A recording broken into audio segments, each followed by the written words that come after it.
राधे राधे दोस्तों, स्वागत है आपका यूनिक कहानियों में। आज की कहानी मालती जोशी जी की है, अहम का हिमकंड। चलो चलते हैं कहानी की ओर। घर वाली आरती हो चुकी थी। सोसाइटी के गणेश जी की आरती में सम्मिलित होने पापा जी रोज की तरह पंडाल चले गए थे। मैं और मम्मी जी खाना लगाने की तैयारी कर रहे थे। तभी ये आकर खड़े हुए। मम्मी जी, इनका स्वर जरा कातर लग रहा था। क्या बेटा?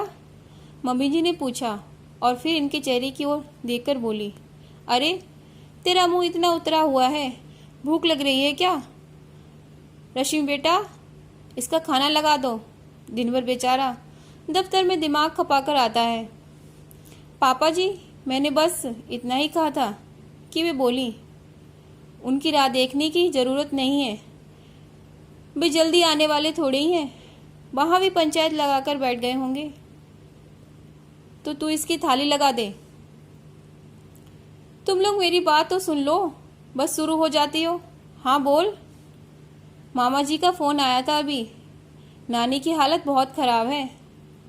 डॉक्टर ने जवाब दे दिया है, कह दिया है कि अब कुछ कहा नहीं जा सकता, जिसको बुलाना है बुला लो। इनकी बातें पूरी भी नहीं हो पाई थी कि मम्मी जी धम से डाइनिंग टेबल की कुर्सी पर बैठ गईं और रोने लगी। मैं उनकी पीठ सहलाते हुए सांत्वना देने लगी। शांत हो जाइए मम्मी जी, सब कुछ ठीक हो जाएगा। पर मैं भी जानती थी और मम्मी जी भी कि कुछ भी ठीक होने वाला नहीं है। नानी माँ पिछले 2 साल से फेफड़ों के कैंसर से जूझ रही हैं। इस समय में जितना इलाज संभव था किया जा रहा था, पर वह बहुत कारगर नहीं है। जब संभव होता है मम्मी जी जाकर मिल आती थी, पर मेरी नौकरी और नन्हे निशु के कारण ज़्यादा दिन नहीं रह पाती थी। पापा जी जरा भी असुविधा सहन नहीं कर पाते हैं, इसलिए मम्मी जी का घर से निकलना कठिन होता था।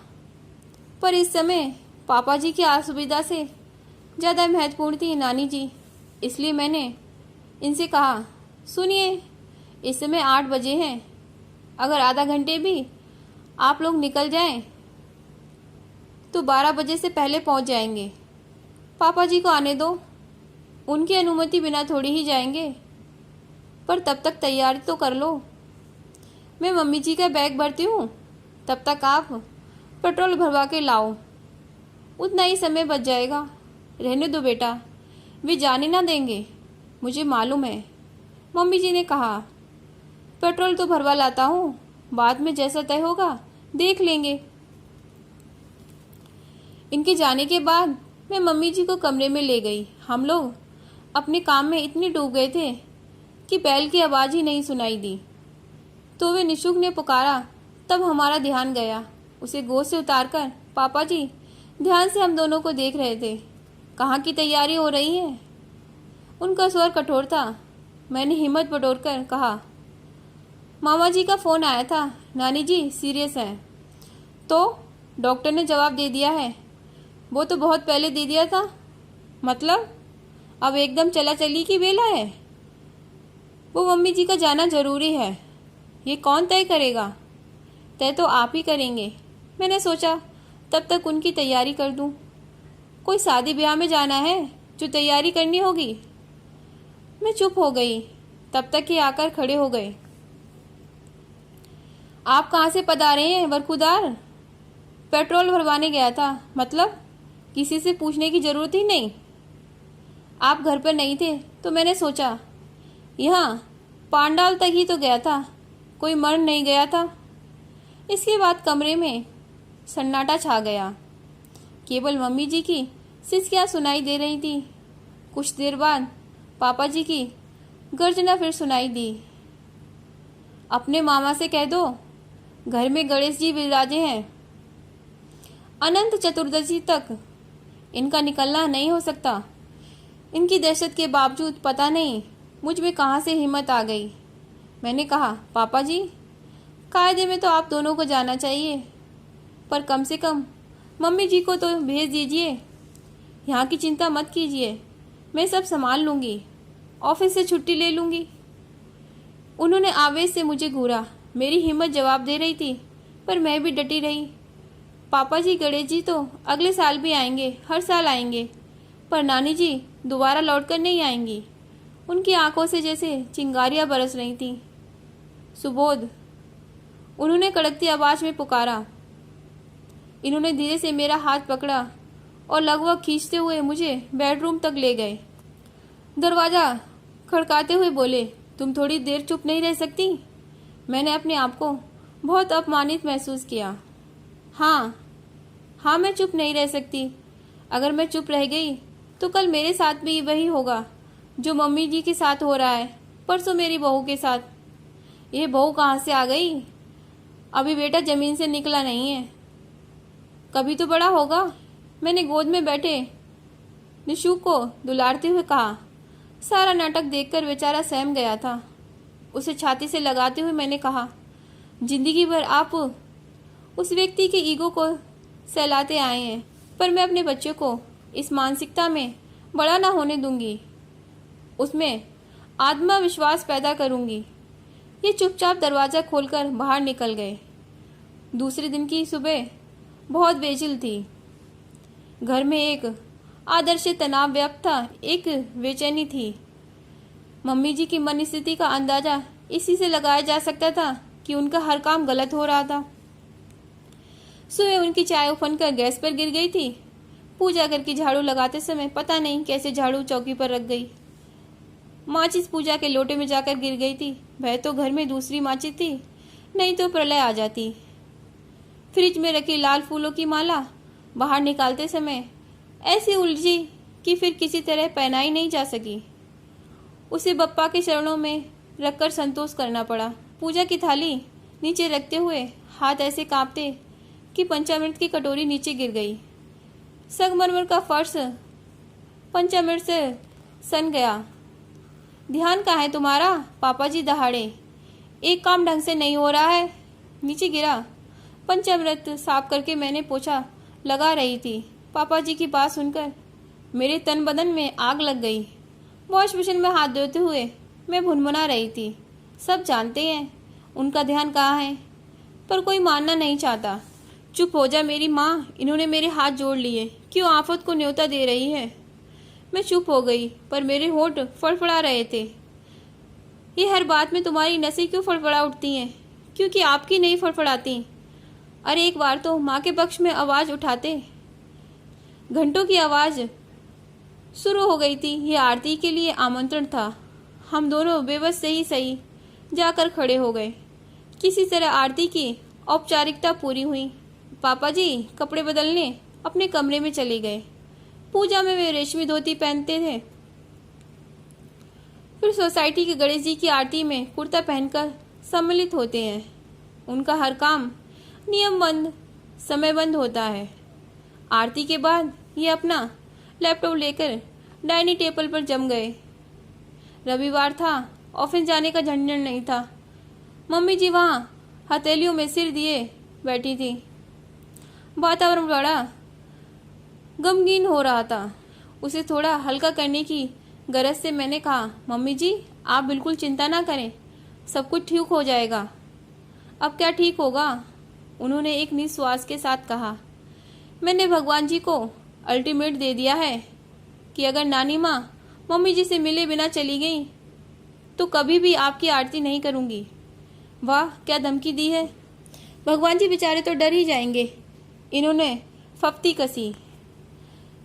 भगवान जी लड़ाई नहीं करते बेटा, मम्मी जी ने थके स्वर में कहा।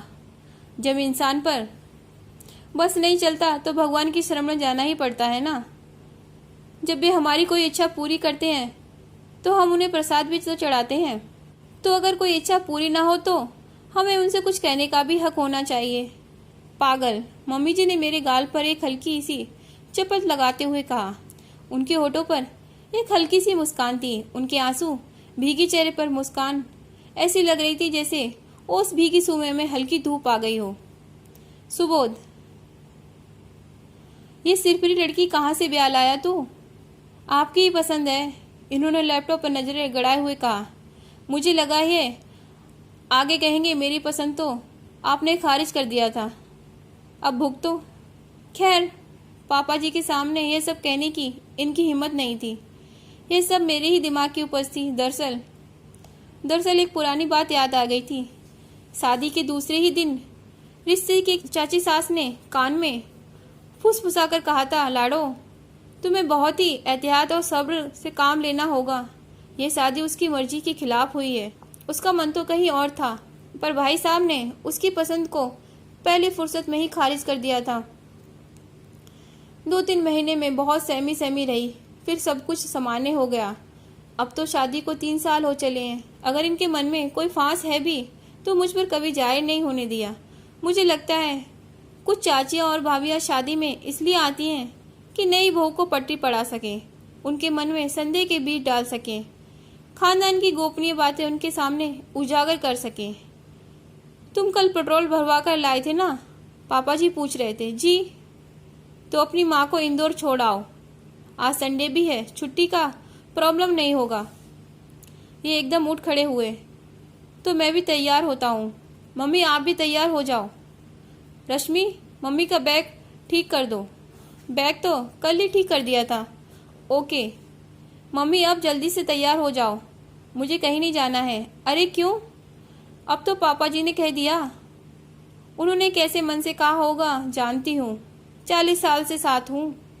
पापा जी दरवाजे तक पहुँचे ही थे, वहाँ से दहाड़े। स्टाम्प पेपर पर लिख कर दूँ? सुबोध मैं पांडाल जा रहा हूँ, जब लौटूँ तब माँ बेटे मुझे घर पर नहीं मिलने चाहिए। नादिरशाही फरमान जारी हो गया।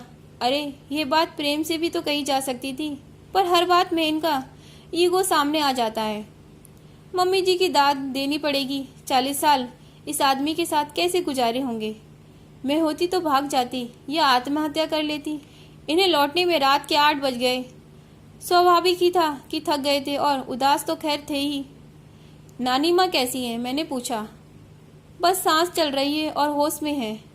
सबसे अच्छी बात है कि उन्होंने मम्मी को पहचान लिया, नाम लेकर बुलाया, गालों पर बालों पर हाथ फेरा। जाना सार्थक हो गया। और लोग भी आए होंगे, पूरा खानदान इकट्ठा हो गया है। कानपुर वाली मौसी, जबलपुर वाले मामा, बड़े मामा दिल्ली से मेरे साथ ही पहुंचे थे। मामी के साथ चाचा चाची रतलाल से आ गए हैं। मम्मी की मौसी, नानी की छोटी बहन भी बरेली से आई हैं। इतनी बुजुर्ग हैं, नाती को साथ लेकर आई हैं। मुझे सुनकर अच्छा लगा। होनी तो खैर टलने वाली नहीं थी, पर यही संतोष था कि इस दुख की घड़ी में मम्मी जी अकेली नहीं होंगी, पूरा परिवार उनके साथ होगा। सुबह 5 बजे का अलार्म लगाकर मैं उठी, फटाफट नहा लिया, फिर नाश्ते का इंतजाम किया। ऑफिस तो था तो टिफिन की तैयारी की। सबकी चाय बनाकर थर्मस में डालकर टेबल पर रख दी। फिर पूजा की तैयारी में जुट गई। पापा जी कमरे से बाहर आए तो उन्हें चाय देते हुए मैंने कहा, पापा जी वैसे तो मैंने सारी तैयारियां कर दी हैं, पर एक बार आप देख लें। सुबह उठ गया क्या? ना उठाओ तो आवाज़ दे दो। ये आंख मलते हुए बाहर आए। पापा जी बोले, आज पूजा तुम कर लो, मैं निकल रहा हूँ, अभी निकल जाऊँगा। क्यों? अभी निकल जाऊँगा तो फ्यूनरल तक पहुँच जाऊँगा। फ्यूनरल? हम दोनों ने एक साथ पूछा। हाँ, रात 11 बजे फ़ोन आ गया था। तो आपने हमें जगाया क्यों नहीं? इतनी रात जगाने का कोई मतलब नहीं था, वैसे ही तुम दिन भर के थके हुए थे। मैं साथ चलूँ? नहीं, अभी कल ही तो आए हो, फिर आज ऑफिस भी है, ये लोग भी यहाँ अकेले ही रह जाएंगे। एक काम करो, मुझे टैक्सी स्टैंड तक छोड़ दो, बस के चक्कर में नहीं पड़ूंगा। जी बस अभी फ्रेश होकर आता हूँ। इनके भीतर आते ही मैंने सारी हिम्मत बटोरते हुए कहा, पापा जी मैं आपको ऐसे नहीं जाने दूंगी, मुंह में कुछ डालना ही होगा। नाश्ता तैयार है, वहाँ आप पहुँचे, माहौल अलग होगा, खाना शाम तक हो पाएगा, आपको दवाई भी लेनी होती है। आश्चर्य, उन्होंने मना नहीं किया। इनकी चाय के साथ ही मैंने उनका नाश्ता लगा दिया। कहा, मम्मी जी जल्दी में गई हैं, उनकी भी गोलियां एक बार देख लीजिए। चाय पीकर इन्होंने पापा जी का बैग उठाया और गाड़ी निकालने चले गए। पापा जी जैसे ही उठे मैंने प्रणाम किया। बोले, ऐसे में प्रणाम नहीं करते, सॉरी, आप अपना ख्याल रखिएगा। वे कुछ देर सूर्य के पास खड़े रहे। बोले, तुम्हारा धन्यवाद करना चाहता हूँ। स्वर ऐसा था मानो कह रहे हो, तुम्हारा कोर्ट मार्शल करना चाहता हूँ। मैं धड़कते दिल से अगले वाक्य की प्रतीक्षा कर रही। तुमने मुझे जीवन भर के लिए एक अपराध बोझ से बचा लिया। तुम्हारा तरीका बेशक गलत था, पर इरादा नेक था, इसलिए माफ़ किया और वह एकदम पलट कर चल दिए। इतनी बड़ी आत्म स्वीकृति के बाद उन्हें मेरे सामने खड़े होने से संकोच होगा, लेकिन मैं आनंद विभोर हो गई। Thank you Bappa, thank you very much, मैंने हाथ जोड़कर कहा। 1 इंच भर ही सही, हिमखंड पिघला तो। दोस्तों, ये तो थी मालती जोशी जी की कहानी अहम का हिमखंड। अगर कहानियाँ आपको पसंद आए तो कहानियों को लाइक करें और चैनल को सब्सक्राइब करें। मिलेंगे एक नई कहानी के साथ, तब तक के लिए राधे राधे।